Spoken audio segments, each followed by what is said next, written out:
And perhaps they'll start with, at least partially, I had recommended today to Kevin and others that maybe you want to start off with 25% of the stadium, or maybe you want to start off with empty. I don't know. If it's, I think they could have fans go, frankly, but they want to be careful. They want to be safe, and they will be safe. They've got a very good testing process for the players, coaches, families, etc. And so I just want to congratulate Big Ten. It's going to be great. We're going to love watching that. And again, I want to recommend Pac-12. You're the only one now. Open up. Open up, Pac-12. Get going. Said the same thing to Big Ten, and they did. And now I'm saying it to Pac-12. You have time. You really have time right now. Get going. I want to thank all of those wonderful coaches, some of whom I spoke with.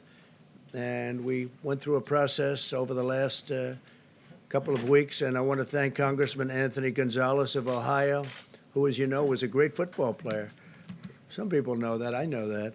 But Anthony was a great player, great receiver, went to the NFL.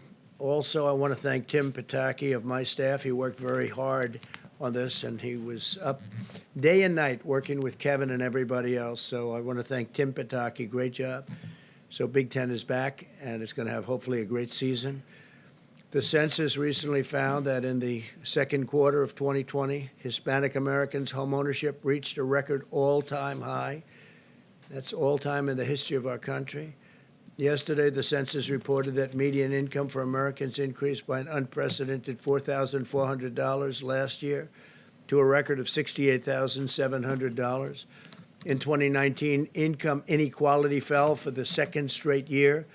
The income gap widened under the Obama-Biden administration, and it widened fairly substantially, and it narrowed under the Trump administration. So there's a little fact that you didn't know. So it narrowed under us, and it widened under Obama.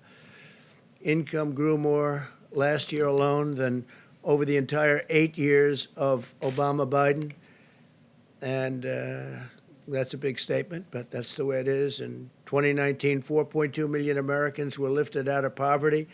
That's the largest poverty reduction under any president in history. 4.2 million Americans were lifted out of poverty. The Hispanic American poverty rate reached the lowest level ever, history of our country. Hispanic American poverty rate, lowest level ever. I created the greatest and fairest economy in history. The biggest gains went to lower-income Americans. As they measure that kind of thing, we will be back to full strength very soon. We're going to have a fantastic year next year. It's looking like that. I think you're going to have an incredible third quarter. The numbers are looking very, very strong for the third quarter. We have numbers that we're going to put out tomorrow, some of the individual things. Car production, housing ownership. So many different things are just at levels that nobody thought possible as we round the turn on the pandemic. The anti-police crusade from the Democrats and the radical left, and radical left Democrats also, has to stop. The left-wing war on cops puts our officers in danger and our communities at very grave risk. Can't do this. Biden described the police as the enemy. They're not the enemy. They're the friend. They're our friend. They're helping us. And if you go to, I just saw a poll just came out or recently came out where African Americans by 84% wanted more police. They wanted safe neighborhoods. In Phoenix last night, a federal officer was gunned down in a drive-by shooting. In L.A. this weekend, everybody saw that. This horrible human being, or whatever you might want to call him, I think him. They're looking all over. They're trying to find him. We're going to find out. We're going to get him. But in L.A. this weekend, 2 sheriff's deputies were ambushed and viciously shot, and they can never be the same. They're getting better, but they can never be the same. I'll always stand by our heroes of law enforcement, and we want to stop this horrible rhetoric and stop it fast. I want to ask Scott Atlas to say a couple of words because I heard Biden talking today about he wants to come up with a distribution plan, a distribution for the vaccine that we came up with. A couple of things. We came up with that vaccine. It'll be announced fairly soon, but regardless, this month, next month, in a level of time that nobody thought was possible because of what we did with our FDA in terms of streamlining it. I want to thank Dr. Hahn. But what we've done with the streamlining has been incredible and very safely. Number one is safety. Number two is speed. But you can have perfect safety and have much more speed, and that's what we did. We did this for more than the vaccine having to do with the China virus. This was also for other things. So many other great drugs are out there that would take 10, 12 years to get them approved, and we've moved those schedules up a lot. But if this were Obama, Biden, this would have taken 2-3 years before you were at a stage where we are now at. So we're going to be very soon, and it's sort of funny to watch Joe Biden getting up and reading a teleprompter and saying how he would have done this. They had H1N1. He calls it the N1H1. It's H1N1. It's called the swine flu, and it was a disaster. And as I said, the person that ran it for him said the worst things about it. I mean, just they didn't know what they were doing. They quit. They had no clue, and that was easy by comparison to this. There's the most contagious flu or virus that anybody's seen. This is unbelievable how contagious it is. You found that out. But I watched Biden quickly as he discussed without knowing a thing about a distribution plan. And he said that we don't have a distribution plan, but we do indeed. Our military, we have everybody involved. It's a great plan, and it's a plan like no other. And we can start doing it, I believe, the day that we come up with the vaccine, when it's done. We'll start that same day or the day after. Our military is very much involved. And they deploy troops. These are the generals that do logistics and all of those things, and we'll have it all over the country. And then ultimately, hopefully, we'll be helping the world with the vaccine, and it's very exciting. But maybe I'd ask Scott Atlas to come up and describe a little bit about the distribution plan in particular, because Biden acted as though there was no distribution plan, and we've been working on this for months. And it's ready, and Scott has really taken a hold of it and done an incredible job. And please, Scott, thank you. Okay, thank you. Thank you, Mr. President. Thank you. And I didn't develop the plan. I'm just relaying information here. But this is a plan that's a 57-page document that was sent to every state today. And there's a different part of this that was given to Congress today.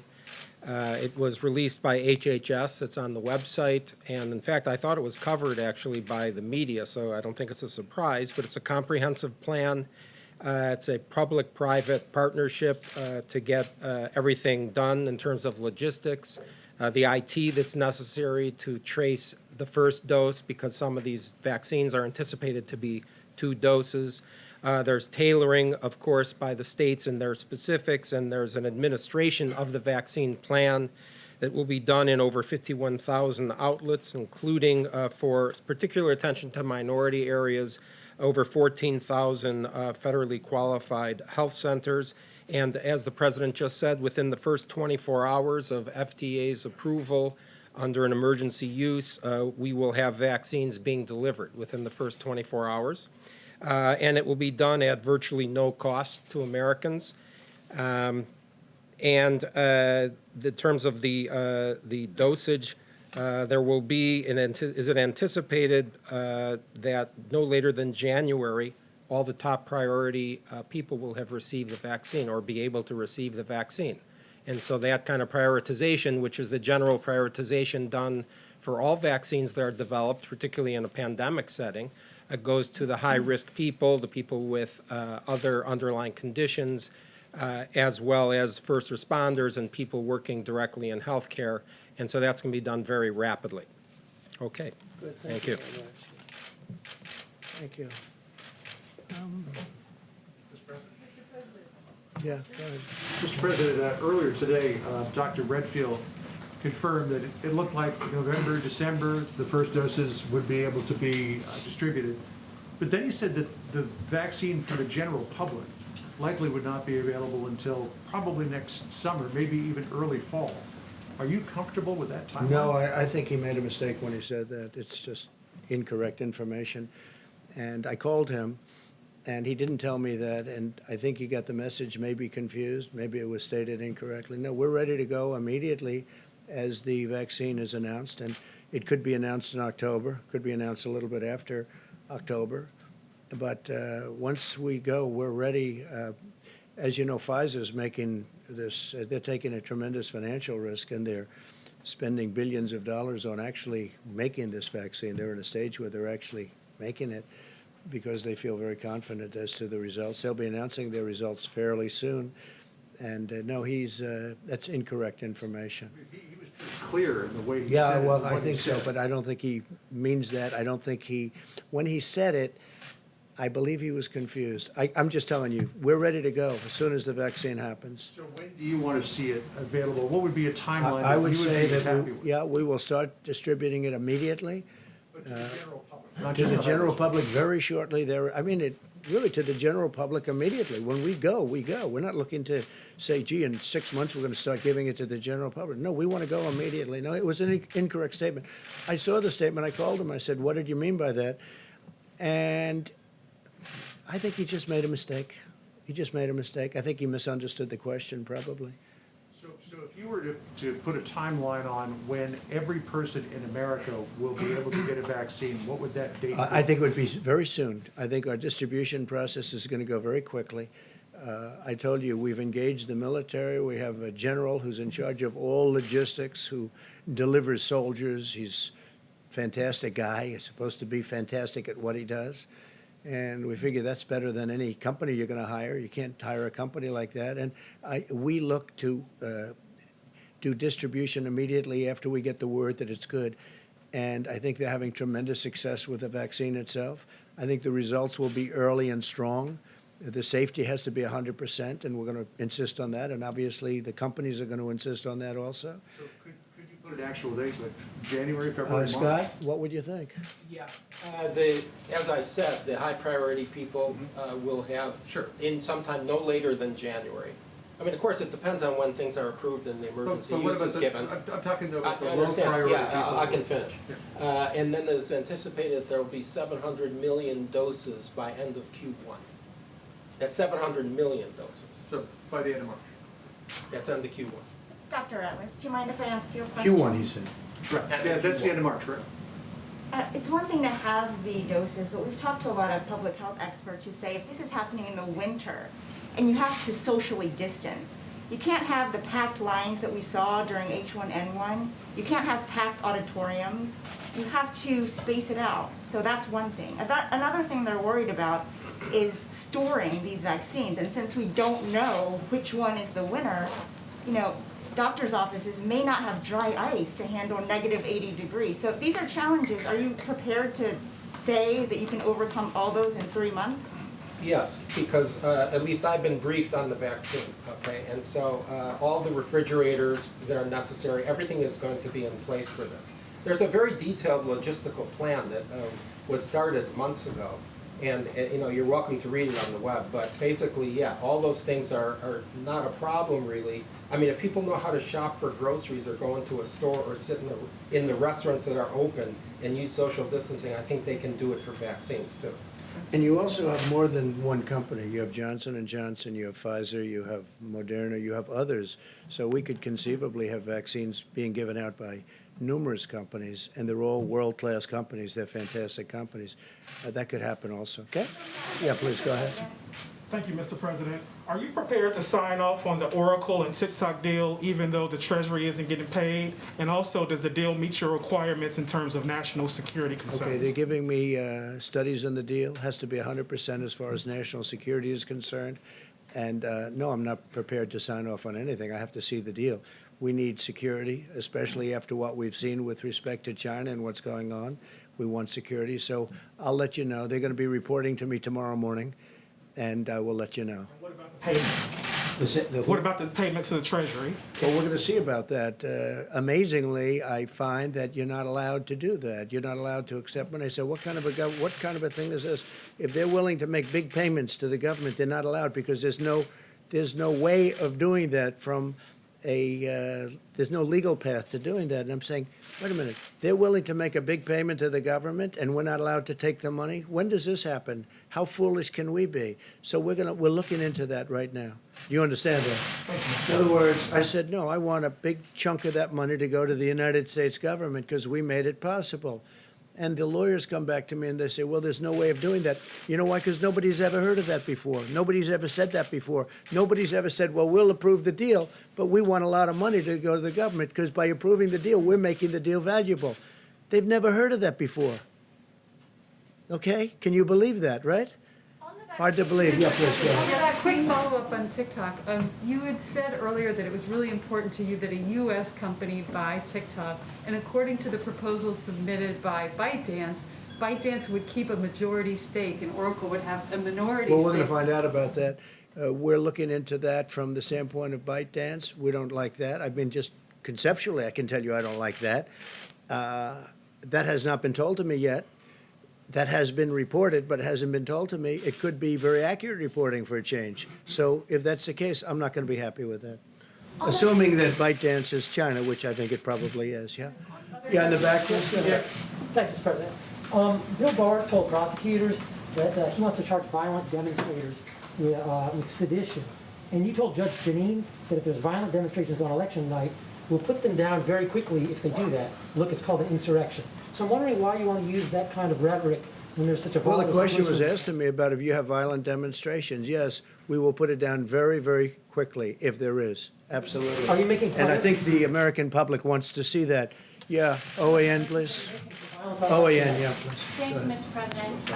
With No, just to regards, finish, look, if there's any kind of demonstration or violence, there will be nothing that interferes with this product, this vote. There's going to be nothing. The biggest problem we have right now are the ballots. Millions of ballots going out. That's the biggest problem. When you talk about other countries, whether it's China, Russia, or many others that get mentioned, they're in a much better position with these paper ballots to do something than they would ever be under the old system. And that's our biggest problem. Our biggest threat to this election is governors from opposing parties controlling ballots, millions of ballots. To me, that's a much bigger threat than foreign countries, because much of the stuff coming out about foreign countries turned out to be untrue. What is true is that many elections have taken place over the last year and a half using this ballot system. They've been off by 5%, 10%, 15%. I think I read one at 40%, 40%. And these are small, easy to control elections. This whole ballot system where you can send it in and it's not even requested. We're not talking about it solicited. They're unsolicited ballots and they're sent in is very dangerous for our country. And you know who knows that better than anybody? The Democrats. Look at what happened in Manhattan where they had this kind of an election. And it was so fraudulent that it should never have been allowed to be called. We could have 5, 10, 15, 20% off. We could have more than that. The ballots will be stolen. Who knows where they're going? Who knows where they're coming from? Do you see a federal It's law? not just the counting of the ballots, which, by the way, which will take forever. It'll take forever. You think November 3rd? You might not have, I guess at a certain point it goes to Congress. You know, at a certain point it goes to Congress. You know that. This is a disgrace. This is being done on purpose. They know it's no good. They know it's going to be fraudulent. It's going to be fraud all over the place. Who's getting the ballots? Who's sending the ballots? They have people saying you don't need a verified signature. This is a serious threat to our democracy. And the Democrats know that. All we're asking, if you solicit the ballot, you go through a process. You ask for a ballot because you can't be there for a large number of reasons. For whatever I'm doing it myself. I won't be able to be in Florida.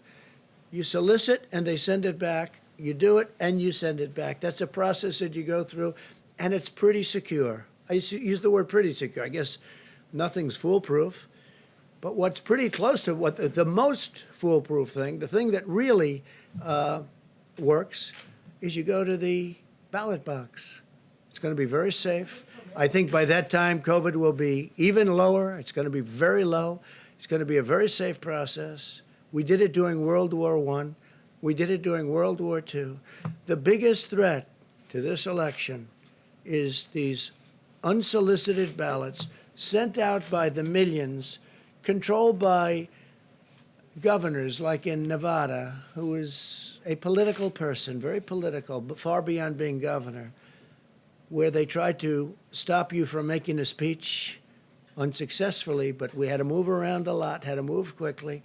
So this same guy that tried to stop you from making free speech outside, not inside, outside, they forced us inside because of what they did, but outside, this is the guy that's controlling ballots. Then you look at Pennsylvania, you look at other places, it is a big threat. And as far as China is concerned, and Russia, and they say North Korea, they say Iran, they say places, who knows, who knows? But they say all these different places.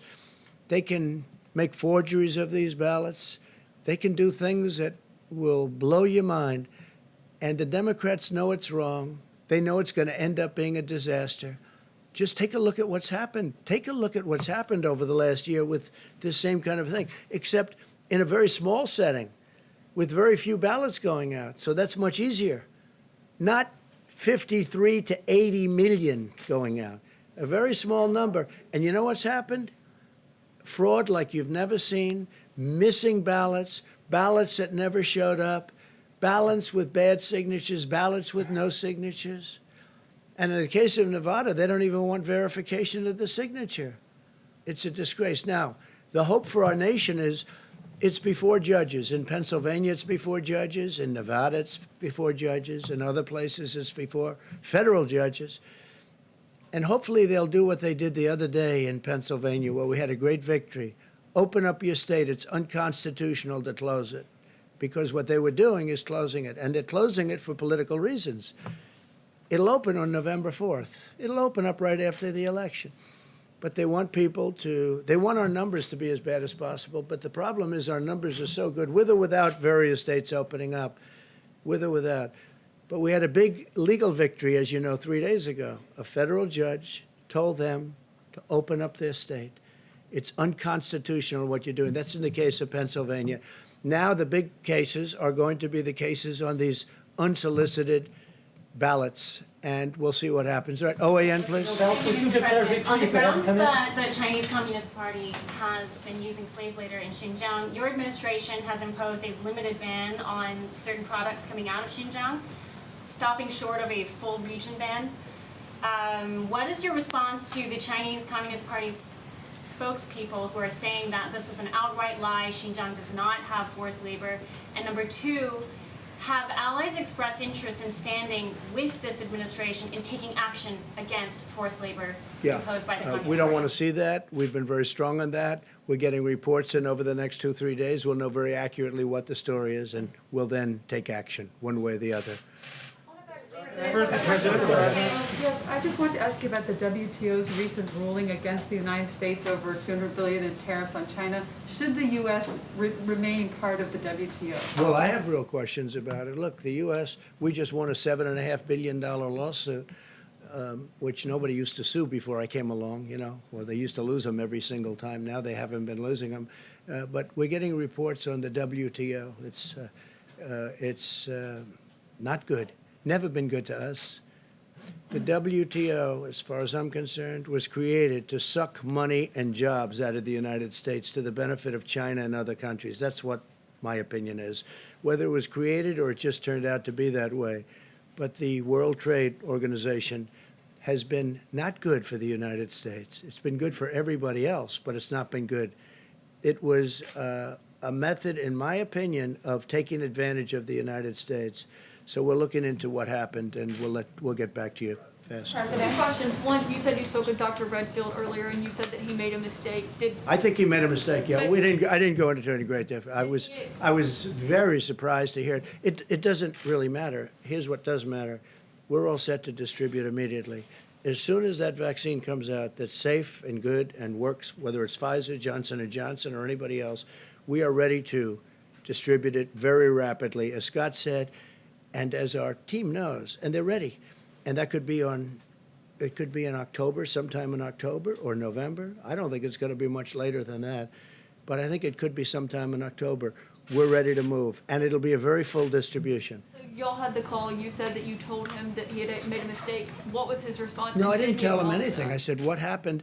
And I got the impression that he didn't realize he said what he might have said. I didn't see him say it. But if that's what he said, it's a mistake, because here's, sir, ready? We're ready to distribute immediately to a vast section of our country and then beyond, because we want to help other countries also. But we're ready to distribute immediately. But the timeline that he gave, saying that it wouldn't be ready for the general public until the middle of next year, sounds very like the one that you kind of just offered. No, I said that there'll be 700 million doses by end of Q1, and everyone in high risk will have it sometime, no later than January. Yeah, he was talking, he That's what said I the said. general public for No, next well, year. we are He wasn't focused. talking about high risk As you or know, healthcare. Caitlin, we're workers. focused on high risk, but we're going to focus also on general public very much. But our immediate aim is elderly people, and especially elderly people with heart, diabetes problems. But we will have it, we're not looking at a small distribution program. We're looking at distributing to the whole United States with an immediate focus of the elderly. Now, under no circumstance will it be as late as the doctor said, but I think that, frankly, if he analyzes, they hit him with that question, he said that we are ready at a much faster level than what he said. We will have rapid distribution. We're set up, our military and others are set up to do it, and we think it could even start taking place in October, but certainly during November, December would be the latest, because based on what we're hearing, results are, based on what I'm hearing, results are very good. So Okay, we'll see my what last happens. question is, you told Bob Woodward, the problem with a vaccine is a vaccine will take 13 to 14 months once you have it, because you have to test a vaccine. So do you want to Well, clarify? what I you was told what I Bob was saying to him, no, that was a long time ago when I said that. We weren't set up at that time. Well, how many months ago? When was the statement made? He doesn't say in the You know, book his when book it is was sort of made. obsolete But because you the book listen comes to out. interview and you By the way, I read the book last night very rapidly because it was very boring. I read it, and if you see what I said a lot of really good things. I mean, for the most part, people like to turn it around, but I said really good things in that book. And as an example, he doesn't cover, I told him what we're doing in the Middle East, and we're doing it in an entirely different way, and that's not covered in his book. The whole thing isn't covered in his book. And one thing I will say, and I respect the press for this one, which was interesting, almost universally we've been praised for the deal that we made yesterday with Israel and with, the two very important countries in the Middle East, and UAE in particular, where it's a very powerful group. It's a warrior country. It's led by a great warrior and a man who's highly respected. And if you take a look at that and Bahrain and Israel making a deal, and I will tell you, we have at least 4 or 5 others that want to come in. They would have come in yesterday. I talked to 2 of them yesterday, and they're ready to trot.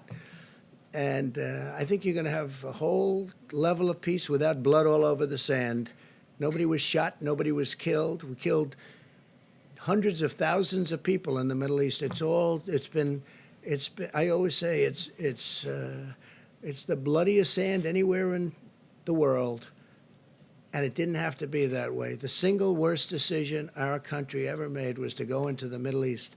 Not only the millions of people killed, and I include people on both sides. Some people say, "Oh, you shouldn't say that." I said, "I'll say it," on both sides. Such a horrible thing was done. Such a horrible mistake was made. We're doing this a different way. So we have those 2 countries. We have at least 5 that we're negotiating with right now. And, you can only negotiate with so many. I think they're all going to come in. I think ultimately the Palestinians are going to come in. These are all the people that are funding them. I stopped funding the Palestinians fairly early on because they were saying bad things about our country. I said, what do you mean? We're giving them $750 million a year, and they're saying all bad things about our country? So I stopped funding them very early on. But they get funded by other very rich countries. To them, it's like a speck. It's nothing. but they get funded. And but I think now that these countries, these very rich countries, are part of the deal, and they're going to, you'll see over the next fairly short period of time, other countries will come in. I think Saudi Arabia ultimately will come in too. I think getting Saudi Arabia will be great, but I think Saudi Arabia, that's my feeling. It's not based on knowledge other than a couple of conversations I had with the king. But Saudi Arabia, I think, will be coming in too. And you'll end up with peace in the Middle East. And nobody thought it could be done, and nobody thought it could be done this way. I went to some very smart people. I went to some people in the Middle East, and they said, you'll never be able to do it. It's not possible to make peace. Well, now they're saying to me, nobody ever thought of doing this. They all thought you make the deal first with the Palestinians. It had to be that way. And I will say the resistance was some countries didn't want to do it unless the Palestinians were there first. That was just a psychological thing more than anything else, but they were wrong. The people, our great representatives that have been doing this for 35 years that were telling me how to do it, but they all failed. They were in Clinton's administration, they were in Bush, they were in Obama. All these great, brilliant people, they're all telling me how to do it, and I said they're wrong, and I guess I was right. And when you see, let's finish this. When you see the countries that will be coming, a very short period of time, not talking in a long period of time, all of the countries that will be coming in, just like you saw Bahrain yesterday, and UAE, and I can think of, at least 5 that are going to be quick and easy. Others will be quick and easy also once the 5 come in. So you're going to have something, you're going to have peace in the Middle East. And we want to get out, our soldiers are largely coming home. I said the endless wars, the ridiculous endless wars. And I will say this, if I didn't withdraw our country from that horrible Iran nuclear deal, that horrible, stupid deal where President Obama paid $150 billion for nothing and gave $1.8 billion in cash. 1.8 billion. You know what that is? 1.8 billion in cash. That's more impressive than the 150 billion paid normally. But he gave all this money, all of these chips that we had. We had these chips, and he gave them all away, and we got nothing. And it was a short-term deal. It would be practically expiring now. It starts to expire actually right now, but it would practically be. And there is no way we will let Iran have a nuclear weapon. Just remember that. There's no way that's going to happen. Are you reversing this statement? You never answered that statement. I'll just let you go after this, but do you want to reverse what you told Woodward about the 13 to 14 month timeline for a vaccine? Well, the vaccine at the time, I thought it might take that period of time, but we've stepped it up very substantially. And now, I'm just telling you, this is just what it is. We've been able to step it up very, very rapidly. I never thought we could have a vaccine as quickly as we did, but I freed it up. I freed up the FDA. Dr. Hahn's done a great job, and they're ready to approve something when they come in. The other thing that's happening that's very different is you look at a company like Pfizer, a great company, really one of the great companies of the world, Johnson & Johnson, they're all great companies. They're doing a lot of testing at a very rapid rate that nobody's ever seen anything like it. They're out in the 3rd level of trial, and I think that you're going to see things that are amazing. When I made statements like that, that's an old statement. When I made statements like that, I had no idea that we could produce as well as we're producing, but only because of what I've done with the FDA and other things can we come up with numbers like that. We're lucky that we don't have to, because that was considered fast. If this were an administration from the past, and I think I can say far beyond Obama, if it was other administrations also, you wouldn't have a vaccine for 2.5, 3 years. And we're going to have a vaccine within, at most, a couple of months. Okay? John? Mr. President, if I could ask you about coronavirus relief, do you support the Problem Solvers Caucus proposal that was put forward? Are you comfortable with the $500 billion for the states? Something like that, yeah. I like the larger amount. I've said that. Some of the Republicans disagree, but I think I can convince them to go along with that because I like the larger number. I want to see people get money. I want to see, it wasn't their fault that this happened. It was China's fault, People say, oh, maybe you shouldn't say that. That's not nice. It was China's fault. So I'd like to see the larger number. Yeah, I would like to see it. There are some things I disagree with, but I'm sure they can be negotiating. Now, I heard Nancy Pelosi said she doesn't want to leave until we have an agreement. She's come a long way. That's great. If she said that, she's come a long way. I agree with her. We should have an agreement. People should be helped, and they should be helped as rapidly as possible. And I think it's going to happen. I think it's very important. So the problem solvers came up with, it's a group of people in Congress, as you know them all, I know them all. They're very good people. I guess you'd consider them dead center. But in many cases, they're not. They're left, they're right, but they came up with this idea. And I think they're well on their way to suggesting some pretty good things. Yeah. So in terms of things I agree with a lot of it. In terms of things that you don't agree, are you comfortable with the 500 I billion? think the things I don't agree, we can probably negotiate. But I think we've made some progress over the last week. And I think it was positive that they came out with that report. Just to button this up, would you endorse that proposal? Well, not that a proposal, but we're getting closer. We're getting closer. I do like a lot of money getting sent to people that really were hurt unnecessarily by China because they could have stopped it. They stopped it from going into their country.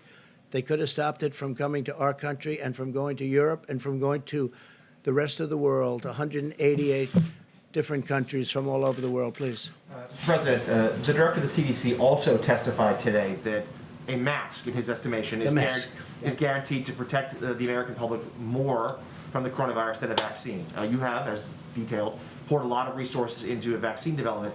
Why not devote your energy? And to masks. Why not devote your energy now to a campaign to have all Americans wear a mask, something that, if more effective than a vaccine, would also help schools and the economy? Okay, number one, it's not more effective by any means than a vaccine, and I called him about that. Those were the two things I discussed with him.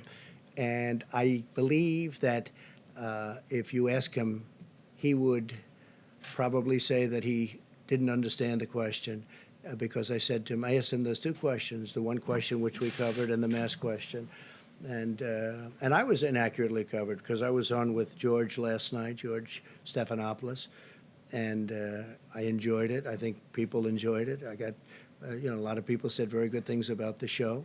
I hope they did well, but they said a lot of good things about the show, but they always cut my sentences off. They cut it off. On masks, masks have problems too, and I talked about the masks have to be handled very gently, very carefully. I see that in restaurants there are people with masks and they're playing around with their mask and they have it, their fingers are in their mask and then they're serving with plates. I mean, I think there's a lot of problems with masks. No, vaccine is much more effective than the masks, and if we get the vaccine, we have added to the fact that our numbers are going way down. You see the numbers. I'm just reading you statistics that are from wherever they get them, but they're very highly qualified statistics. But no, the mask is not as important as the vaccine. The mask perhaps helps. Don't forget, a lot of people didn't like the concept of masks initially. Dr. Fauci didn't like them, and a lot of people didn't. And I'm not knocking anybody because I understand both sides of the argument.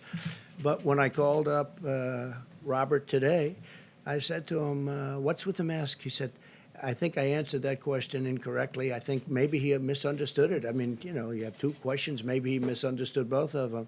But the answer to the one is it's going to be a much faster distribution than he said. Maybe he's not aware of the distribution process. It's not really his thing as much as it would be, let's say, mine.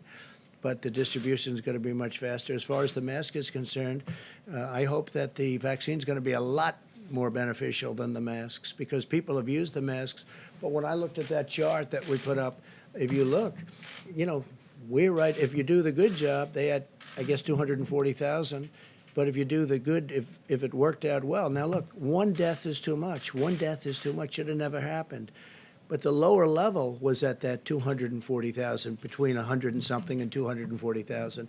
As far as the mask is concerned, he made a mistake. But on the masks, I mean, perhaps they are part of the role for the decrease in cases because they are effective, as you just said. So I know you've wanted. No, they may be effective. Right, sure. And I wear them when I'm in a hospital or when I'm in a setting with a lot My of. question is, why not wear it more often or have the White House staff wear it more often to set an example for the country? Well, I'm tested, and I'm sometimes surprised when I see somebody sitting and, like with Joe, Joe feels very safe in a mask. I don't know, maybe he doesn't want to expose his face. I don't know what's going on. He'll be way away from people, nowhere near people. There'll be nobody with him. He doesn't draw any crowds, so he'll have circles, these big circles. They'll be way far away.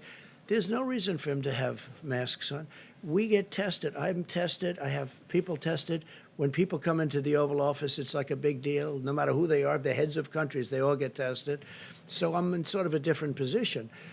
And maybe if I wasn't in that position, I'd be wearing it more. But I've worn masks, and especially I like to wear them when I'm in hospital. Not for me so much as for other people. Okay? Thanks. Mr. President, can I just ask you I about? have two questions, Mr. President. Hang on, One can I- for Dr. Atlas. Dr. Atlas, you mentioned minorities would be the first focus of the distribution. How would that exactly work in practice when it's being distributed specifically to minorities? And then secondly, for you, Well, he Mr. didn't say minorities, he says minorities the and focus- senior citizens, yeah. Oh, sure. But can you talk us through a bit more on the focus on distributing to minorities and how that would work? And then for you, Mr. President, you mentioned the drop in the poverty rate. Specifically, we noticed at Just the News that the poverty rate for African Americans hit historic lows, that the household wealth increased historically for African Americans. What was driving that increase in wealth for African Americans? And now in 2020, with the coronavirus, with unemployment spiking, what would be your plan for the second Yeah. term to improve lives for Well, I'll African go Americans? first because of your question. I appreciate your question. And yeah, we've had a tremendous drop in poverty for all people in our nation, but in particular for African Americans. And that statistic came in, and it's because the African American community, the black community, has had the best employment numbers that we've ever had, both employment and unemployment, depending on how you want to define it.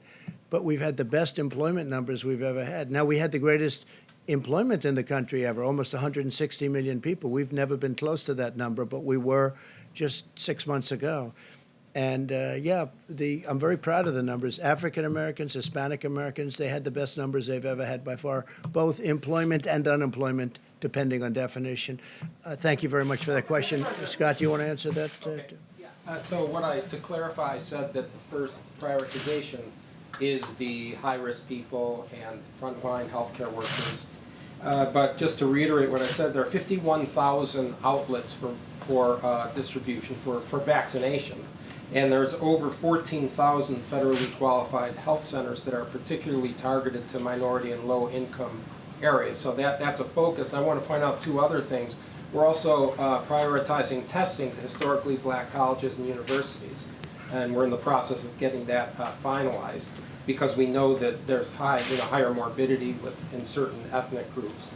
And the last thing I would say is it's particularly heinous and egregious abuse of the media to instill fear into people about taking a vaccine, because there is no shortcut here. Everything is safe, everything is effective, and for people who have particularly an influence on minority communities, to instill fear and doubt is a particularly outrageous abuse of public policy and of leadership. These are people that have higher risk. And so I implore everyone who's in a high-risk category that when we get a safe, effective vaccine, they should take the vaccine. I will say this is a phenomenon that only happened when they realized that we may very well have the vaccine prior to a certain very important date, namely November 3rd. Once they heard that, the Democrats started, just to show you how bad the intention is, they started knocking the vaccine. Had nothing to do with the vaccine. It was totally made up. It's all disinformation, just like they put an ad in about football, just like they put, with respect to me, I'm the one that got football back. And I was always against them going out. It was ridiculous, that Big Ten, and now hopefully Pac-10 goes back. And I say that just like even worse, they put out a totally fake ad, totally made-up story. It was a made-up story by a third-rate magazine where the head guy, I guess the head person, I have no idea who he is, I don't know him, but he's friends with Obama and Clinton. So they made up this horrible story, and then they did ads. Well, they made up this story, too. This story is very simple. They started knocking the vaccine as soon as they heard that this actually may come out prior to election. Now, it may or may not, but it'll be within a matter of weeks. It'll be within a matter of weeks from November. It's ready to go, and it's ready for massive distribution to everybody, with a focus, again, on seniors. And I will say, also, the historically black colleges and universities, we are doing, at my suggestion, because they have had a difficult problem there, we are doing more testing there and finer testing. We have our great apparatus there But when you look at what we've done on testing in terms of the technology and the amount, it's been really amazing. In fact, I think we're going to crack 100 million tests very soon in the very near future. We're going to be cracking 100 million tests. Now, what that does do is it shows up more cases. If we didn't test, we wouldn't have cases. You would have no cases. Other countries, they don't test, they don't have cases. And then they say, oh, the United States. Well, but we're proud of it because it shows where there may be a problem and it helps people. But we're doing tremendous testing at the historically black colleges and universities, and that was a suggestion I made, and I think it's a good suggestion. Yeah, please go ahead. Yes, Thank the core of Vice President Biden's argument is that you don't trust the scientists, you don't listen to them. And here up on the podium today, you're twice contradicting the director of your own CDC on the science who testified before Congress today. No, he's contradicting himself. American people- I think he misunderstood the questions. Well, he was testifying on You know what I why think? should I the think he American misunderstood. I told you, I don't have to go through this. I think he misunderstood the questions. But I'm telling you, here's the bottom line. Distribution is going to be very rapid. He may not know that. Maybe he's not aware of that. And maybe he's not dealing with the military, et cetera, like I do. Distribution is going to be very rapid, and the vaccine is going to be very powerful. It's going to solve a tremendous problem. It's going to be very powerful. How do the American people trust you on the pandemic when you're contradicting the head of the CDC and your Because own of the great administration? job we've done, because of the great things we've done in other fields also, because of the fact that we created ventilators, we built ventilators by the thousands, and now we're supplying to the world, because of all of the incredible work we've done for governors who are on every call saying, this is incredible, this is great, this is great. Sometimes they're not quite as friendly at a news conference when you have people covering it. But we have done a phenomenal job on COVID-19, as they like to call it. I call it other things, but we have done a phenomenal job. I get calls from other people in other countries. They can't believe the job we've done. And then they'll say, is there any way that you could get us ventilators? I say, how many do you need? 1,000 ventilators. I said, we'll be able to take care of it. We're making thousands of ventilators, very complex, very expensive, very difficult thing to make. We're making thousands a month. The cupboard was bare when I got here. And I will tell you, our distribution is going to be very rapid and it's going to be all-encompassing. We are going to have a focus on certain groups that have problems, senior citizens, et cetera. But it's a very powerful, it's going to be a very powerful distribution. It's going to cover everybody, and it's going to cover them rapidly. I don't know whether or not the doctor knows that, how much he covers, but I called him because I said, why did you say that long? He wasn't that aware.